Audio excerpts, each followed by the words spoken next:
Buenas noches, hermanos. Aquí estamos otra vez llegando a sus casas con la palabra del Señor. Un tema muy interesante y un poquito largo, pero nos va a ayudar a nosotros a entender lo que el tema de hablando de que en la iglesia hay muchos que creen en Dios y que hay un Dios, pero no le creen a Dios. Y creo que usted meditó un poco en eso y hoy regresamos con este tema todavía. Yo encontré algunos hermanos llamados cristianos desanimados, tristes, desesperanzados, porque según ellos tenían escasez de las cosas básicas del vivir. Y yo le pregunté, ¿ustedes creen en Dios?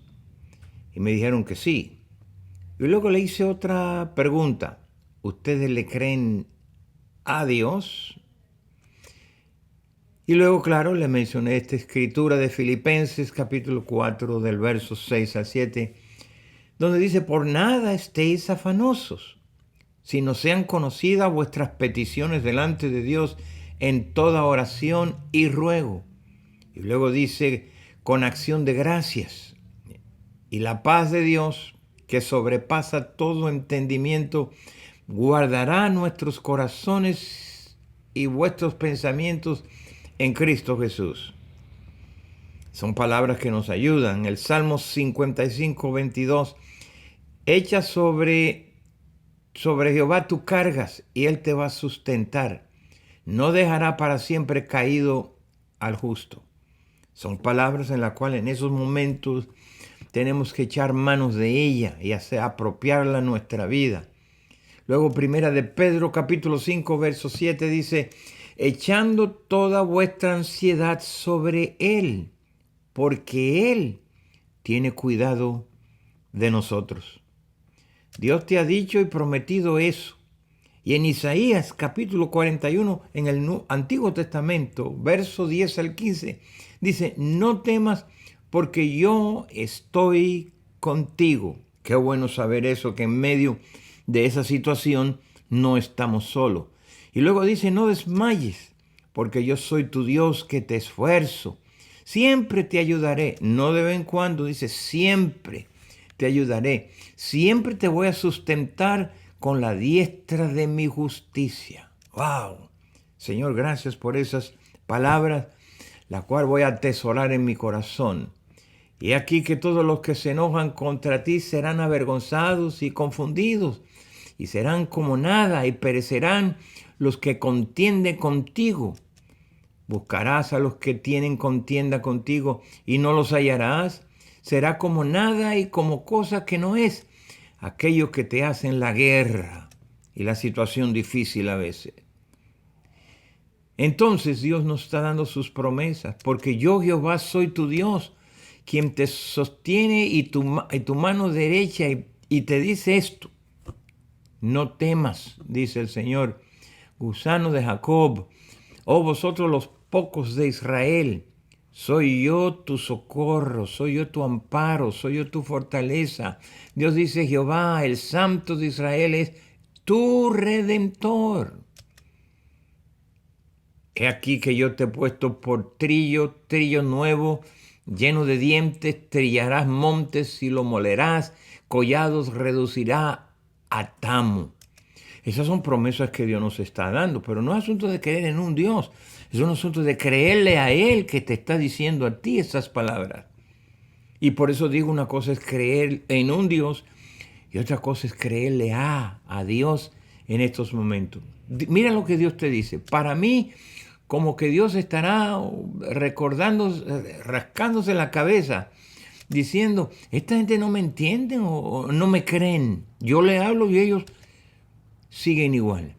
Hermanos, la fe tiene que hacer un impacto en nuestra vida. Y es en esos momentos quizás desesperante, angustiado, donde estas palabras no llegan y la fe tiene que hacer un impacto y por lo menos cambiar el estado de mi situación. Hay muchos sinceramente creen que son salvos, pero sus vidas están estériles, no producen nada que pueda probar y verificar frutos en sus vidas de esa fe. Jesús dijo en una ocasión, no todo el que me dice Señor, Señor, entrará en el reino de los cielos. El mensaje que estoy tratando de traerte es que hay un momento donde no es solamente decir, es un momento donde si la fe ha caído en el corazón, como dice Mateo capítulo 7, 21, no todo el que me dice Señor, Señor, entrará en el reino de los cielos, sino aquel que hace la voluntad de mi Padre que está en los cielos. Muchos me dirán en aquel día, Señor, en tu nombre, mira, profetizamos, en tu nombre echamos fuera demonios, en tu nombre hicimos muchos milagros. No había en ello entonces una vida de obediencia, que es lo que el Señor buscaba. Porque la verdad es bien claro que no es usar el nombre de Dios o de Cristo que lo tenemos en la mente. El nombre de Él representa una persona que vive en nosotros. Cuando el Señor dijo, no estaba hablando de grupos pequeños, sino Él dijo en Mateo 7, 22, 23, muchos me dirán en aquel día, Señor, Señor, ¿no profetizamos en tu nombre y en tu nombre echamos fuera demonios? Y en tu nombre hicimos muchos milagros. Y entonces dice, yo le declararé a esos muchos, no pocos, nunca les conocí, apartados de mí, hacedores de maldad. Yo temo que muchos, otra vez la palabra muchos, que hoy llenan las bancas de nuestras iglesias, en aquel día Él le dirá lo mismo, porque ellos no hicieron la voluntad del Padre. Ellos creyeron, levantaron las manos, pasaron al frente y recitaron una oración. Quizás algunos cayeron en el suelo. Y la Biblia no nos manda eso. La Biblia nos manda a nosotros ahora como cristianos que debemos de examinarnos a nosotros mismos a ver si estamos de veras creyendo. Probar vosotros mismos. ¿Os conocéis a vosotros mismos? Que Jesucristo ya está en nosotros, a menos que estemos reprobados o a menos que Él no está. Dice, para que habite Cristo por la fe en nuestro corazón, dice la palabra del Señor. Segunda de Pedro, capítulo 1, verso 10. Por lo cual, hermanos, tanto más procurad hacer firme vuestra vocación y elección, lo que tú crees, porque haciendo estas cosas no caeréis jamás. Lucas capítulo 6, verso 44, nos dice, ¿puede cada árbol se conoce por su fruto? Pues no se cosechan higos en los espinos, ni de las zarzas se vendimian uvas. No, la Biblia enseña claramente que la evidencia del trabajo de Dios en la vida es el fruto de un camino y es el fruto de un comportamiento. De lo contrario, no podíamos probar lo que estaríamos hablando. Primera de Juan, capítulo 3, verso 10, dice, en esto se manifiestan, se dan a conocer los hijos de Dios. Los hijos de Dios y los hijos del diablo. ¿Y cómo? Todo aquel que no hace a justicia, el bien, y que no ama a su hermano, no es de Dios. En primer lugar, Dios es amor. Y note conmigo que una fe que no produce fruto de una vida de justicia es una fe muerta. ¿Por qué? Porque no produce cambio en un pecador y sigue siendo igual. La fe le llegó quizá a la mente, pero nunca le cayó en el corazón. Santiago nos dice a nosotros en el capítulo 2, verso 14 al 17, hermanos míos, ¿de qué te aprovechará si tú dices que tienes fe? Y si un hermano o una hermana está desnudo y tiene necesidad del mantenimiento de cada día, y alguno de vosotros le dice, oh, hermano, váyase en paz, caliéntese, calentado, sáciese, saciado, pero no le dais las cosas que son necesarias para el cuerpo. Pues ¿de qué sirve la fe en tu corazón? Yo diría en la mente. ¿Ah? Es una fe muerta, pues no produce un fruto, no se ve una acción. Por eso 1 de Juan capítulo 2, verso 4 dice, el que dice, yo le conozco y no guarda sus mandamientos, esa persona es mentirosa, mentira. Y la verdad no está en él. Pues está claro, hermano.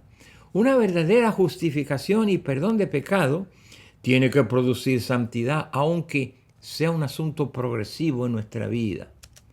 Entonces, hermanos, si hemos creído y abrazado esta fe, la salvación es un constante proceso en nuestra vida de algo que ya no sucedió a nosotros, pero la vemos en el proceso, los cambios y la transformación que Dios hace en nuestra vida. El que te conocía antes, ya sea tu esposo, tu esposa, hijo, compadre y amigo, ellos tienen que notar que algo te ha sucedido. Si con el tiempo no lo notan, es que nada te sucedió. ¿Ah? Si nosotros de veras hemos creído, hermanos, si no hay un fruto visible en nuestras vidas, habían ciertas preguntas. Por eso Santiago te repite en el capítulo 2, verso 14. Hermanos míos, ¿de qué te aprovechas o te aprovecharás si alguno dice que tiene fe, pero no vemos las obras que produce la fe? ¿Podrá esa fe salvarte? Porque la fe viene para hacer una obra, producir una obra de salvación en nosotros. Dice capítulo 2, verso 19, tú crees que Dios es uno, bien haces. Pues también los demonios creen y tiemblan, hermano, tiemblan. ¿Por qué? Porque ellos conocen y saben. El capítulo 2, verso 26, porque como el cuerpo sin espíritu está muerto, pues asimismo la fe sin obra, si no se ve un fruto de lo que tú crees, es una fe, si está muerta. Poniendo estos versos juntos, mire, debemos de concluir que esto es una señal, una descripción de una fe que no ha sido efectiva en tu vida y en la vida de otros y está muerta. Ay, hermanos, miren, muchos están viviendo un cristianismo muerto, inefectivo, y esa fe que profesan no es real, no es verdadera, pues tú no ves los frutos en ellos. Algo está mal. Por eso es que la iglesia hoy está tan débil, no ve los frutos de una fe que profesa.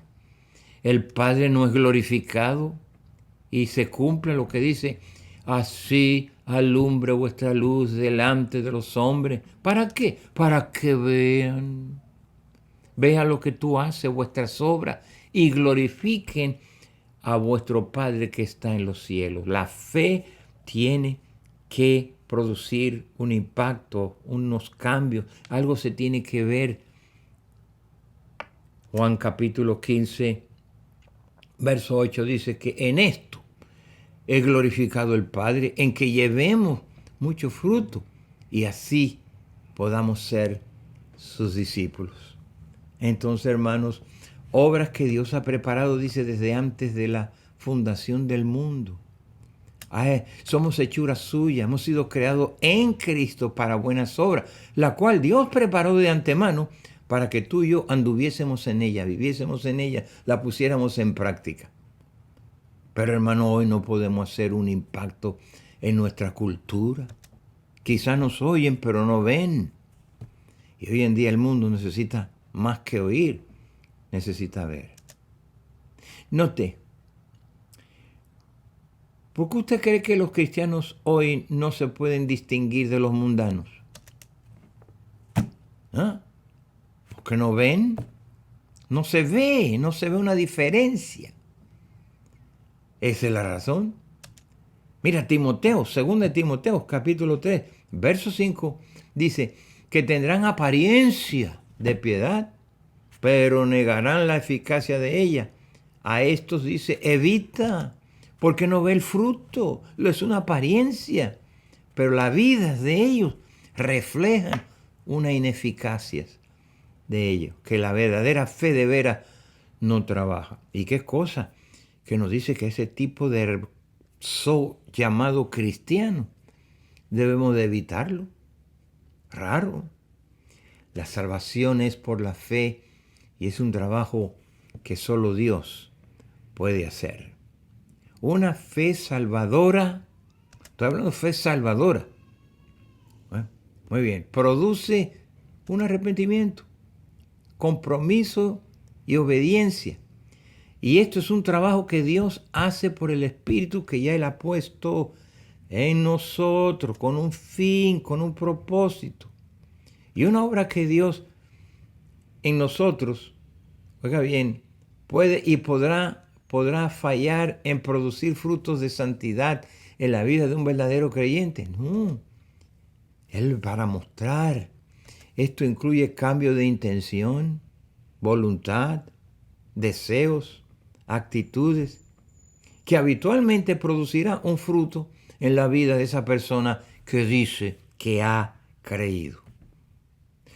Lo primero que Dios comienza en la salvación es la transformación de tu voluntad, porque allí radica todo este meollo asunto, hermanos. ¿Qué es lo que tú quieres? Por eso Jesús dijo, ¿por qué me llaman Señor, Señor y no hacen lo que yo digo? Y Lucas 9:23, y decía a todos que si alguno quiere venir en pos de mí, van a tener que negarse a sí mismos, van a tener que tomar cada día su cruz para seguirlo a Él. Nadie podrá ser salvo si no está dispuesto a obedecer a Cristo. Por eso es que tiene que aceptarlo como tu Señor, no solo como tu Salvador. Es por eso, es que al tal testificarle a un no cristiano, es decirle que tendrá que rendirse a Cristo y al señorío de su vida. Y la gran verdad es que muchos por eso no vienen, no quieren rendir sus vidas al Señor.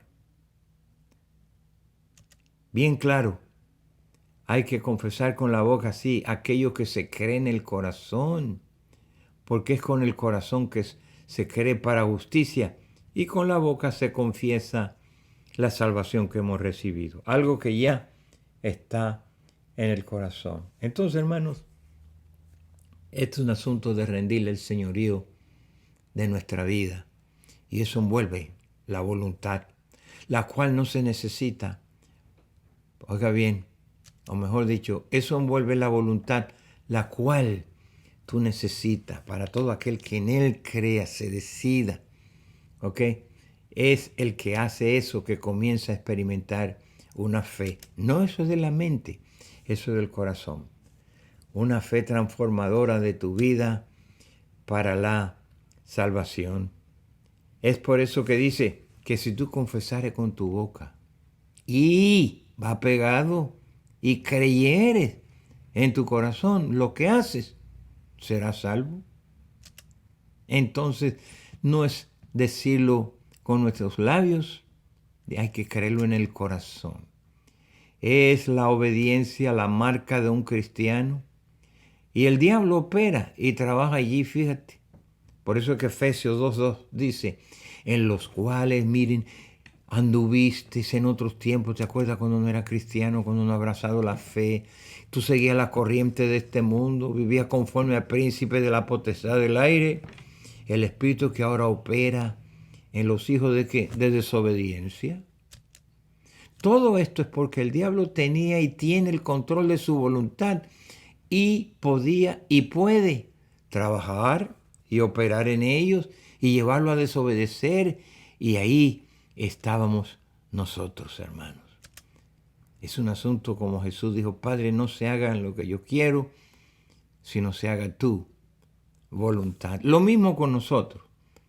El verso 3 dice, entre los cuales también todos nosotros, ¿se acuerdan? Vivíamos en otros tiempos, haciendo los deseos de nuestra carne, haciendo la voluntad de la carne y de los pensamientos, y éramos por naturaleza hijos de ira, lo mismo que todos los demás. Hermanos, hoy no evangelizamos así y no se predica así. No le decimos al no cristiano que van a tener que negarse a lo que es la voluntad y que en esta vida nueva hay que poner la voluntad de Dios, que no van a poder hacer lo que ellos quieren, sino que todo es vivir como dice Dios y no como ellos quieren. Y por eso muchos, sabiendo eso, dicen, no, yo no quiero. Y esto es el Evangelio, es un intercambio de nuestra vida por la vida de Jesús. Y allí es donde la puerca tuerce el rabo y se tranca la transmisión y muchos no quieren hacer eso. Es no querer. La mayoría de las personas que están sentadas en las bancas están confusas por oír dos lados diferentes del mensaje. Uno que solo levantar la mano, lo aceptará como Salvador, lo invitan a su vida y que lo reciban como su Salvador. Y esos cristianos que yo le enseño que el Evangelio se tiene que entender bien claro lo que es intercambiar una vida por otra. Y los que no paramos en los púlpitos como yo, tenemos que decirle a la gente y enseñarle el Evangelio claro ahora, cómo es. Porque de no hacerlo, vamos a ver el fruto y los cambios no sucederán en las vidas de quienes le estamos predicando. Si no le decimos el verdadero Evangelio, no es creer en Dios, es creerle a Dios. Y hoy la iglesia es débil. Y el testimonio que dan de una vida sin fruto, que no se puede. Cuando Pedro nos dice a nosotros en Primera de Pedro, capítulo 2, verso 9, mas vosotros ya somos linaje escogido, real sacerdocio, somos una nación santa, somos un pueblo adquirido por Dios mismo para que anunciemos las virtudes de aquel que nos llamó de las tinieblas donde vivíamos a esta luz admirable a donde hemos entrado. Todo esto porque se ha predicado otro evangelio, el de prosperidad, tómalo suave, Dios te bendice, no importa cómo vivas, Dios te ama, Dios es bueno. No podemos gozar de los beneficios de unos principios si no lo practicamos. Tenemos que ponerlo en práctica y hay muchos que están esperando que Dios hagan cosas, que Dios los bendiga en una área donde ellos no están siendo fiel. ¿Es imposible? La Biblia dice en 1 Corintios, verso 18, porque la palabra de la cruz es locura, pero eso es a los que se pierden, pero a los que se salvan, esto es a nosotros, es un poder de Dios. Entonces, hermanos, vamos a vivir la vida en poder. Es poder para transformar, poder para cambiar, poder para vivir vida victoriosa y no vida derrotada. Filipenses capítulo 4, verso 13 dice, todo lo puedo en Cristo que me fortalece. Todo lo puedo.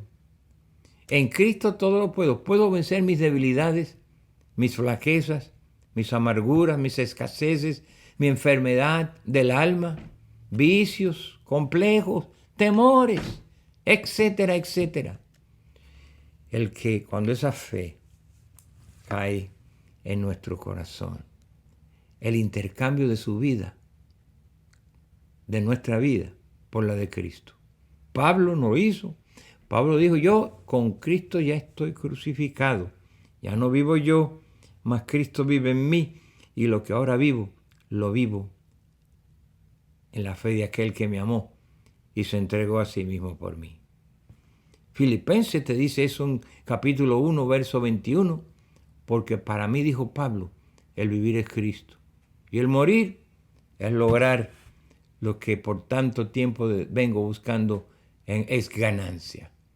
Los cristianos quieren vivir vidas sin cruz, por lo tanto viven vidas sin poder, porque la cruz es poder. Los de la iglesia primitiva, junto con los discípulos, lo entendieron bien claro. Claro, Esto es un intercambio de sus vidas por la de Cristo. Morir yo para que viva Cristo en mí. Cristo, mira, Cristo, esto los cristianos dicen, Cristo no es una añadidura a la vida que tú estás viviendo. No, esa tiene que morir para que puedas vivir la de Él. No es que se te añadió a tu vida que vives en desobediencia, en pecado, en rebeldía. Ahora tienes a Cristo añadido a esa vida. No es una añadidura a tu vivir. Entonces, hermanos, tenemos que entender eso bien, bien claro. Esa tiene que morir para que pueda vivir la de Él. Colosenses, capítulo 3, verso 4, dice, cuando Cristo, vuestra vida, se manifieste, se dé a conocer, entonces nosotros también seremos manifestados y dados a conocer con Él en gloria. No en la gloria, pero en gloria. Entonces, hermanos, no es darte un par de horas los domingos y el resto de mi tiempo y de toda la semana es mi vivir ahora. Ahora soy yo. No. El evangelio que yo en la Biblia es el evangelio verdadero. Y decía todo, si alguno quiere venir en pos de mí, niéguese a sí mismo, tome su cruz cada día y sígame. ¿Y qué es el evangelio? Yo quiero conocer lo que la Biblia dice que es el evangelio, para poder enseñarlo con claridad y certeza. Y esto interesa en lo que dice Dios y que usted también quiere creer. El evangelio que hoy se predica no es de acuerdo a Jesús. Digo, el que yo oigo por ahí. El que yo oigo le está ofreciendo a los pecadores una falsa esperanza. Sí, le prometo a ellos que pueden tener vida eterna y continuar viviendo en rebeldía. ¿Eso es imposible? No. Prometer salvación de un infierno, pero no necesariamente libertad de sus pecados. No, es imposible. No podrá haber fe sin fidelidad. Fe, fidelidad. Y hoy nos sorprendemos de cosas de inmoralidad en las iglesias y aquellos que profesan ser cristianos. ¿Y por qué no? Si se le ofreció a ellos desde el principio un evangelio sin tener que rendir su vida a Cristo. Eso fue el evangelio que se le predicó. Entonces por eso ellos están viviendo sin rendirle la vida a Cristo. Pues le dijimos, todo lo que tú tienes que hacer es levantar la mano, pasar al frente y aceptar en tu corazón a Cristo. Pero no, se quedó en la mente. Hermanos, esas cosas no pueden suceder. Entonces, tenemos que entender bien claro que esto de abrazar el evangelio es simplemente intercambiar nuestro vivir por el vivir de Cristo. Para mí, dijo Pablo, el vivir es Cristo. Y lo que ahora vivo, lo voy a vivir en la fe de aquel que me amó y se entregó a sí mismo por mí. Hermanos, ¿creemos en Dios o le creemos a Dios, a lo que Él dice? Y Él promete estar con nosotros, ayudarnos, fortalecernos, darnos toda la fuerza, el poder. Es más, Él dijo en el día del derramamiento del Espíritu Santo en el aposento alto, y recibiréis un poder. ¿Pero para qué? Para que me sean testigos, para que me puedan testificar y hablar de lo que verdaderamente el Evangelio ha hecho en tu vida. Hermanos, hay que pensarlo.